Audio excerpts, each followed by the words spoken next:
So you're very critical of the woman that has adopted your baby. Yes. Because this is what happened. I went to court, and I was 16, and I met her after Evelyn was placed with her. Wait, let me just tell them one thing, because they need a little background.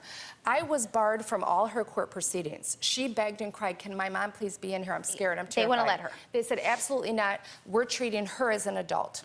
I'm pushed out. I went to court, and I was terrified.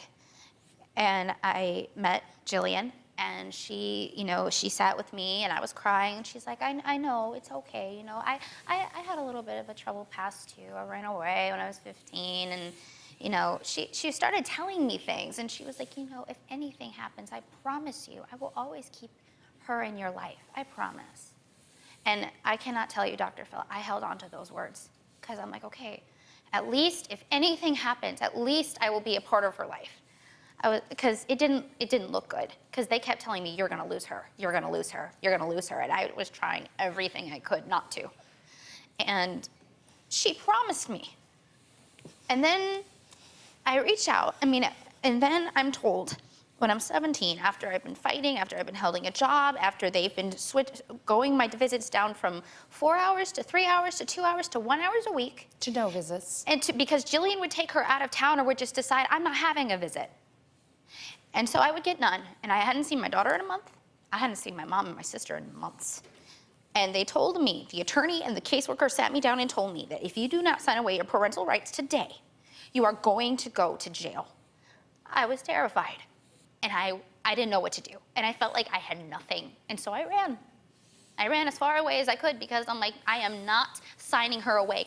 After I turned 18, I got pregnant with my son, Harrison.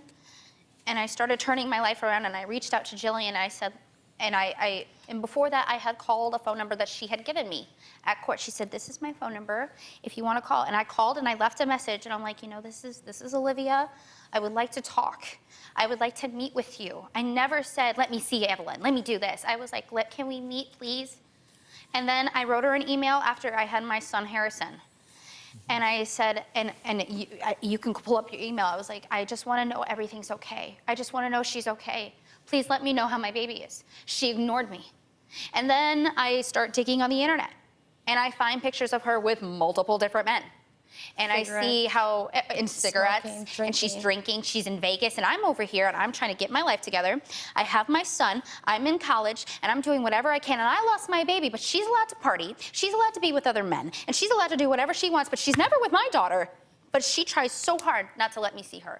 You know what one of my friends said? You know what my friend said? She doesn't see her as a daughter, she sees her as a trophy, and she likes to keep her trophy shiny. Whoa, wait a minute. How do you, whoa. Wait a minute.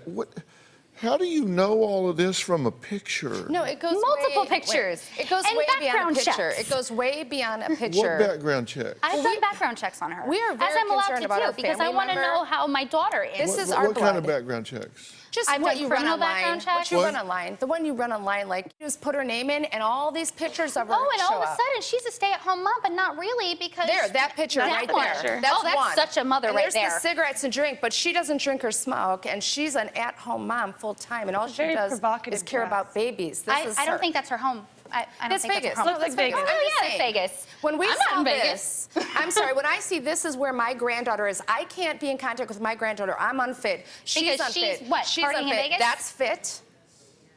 I'm sorry.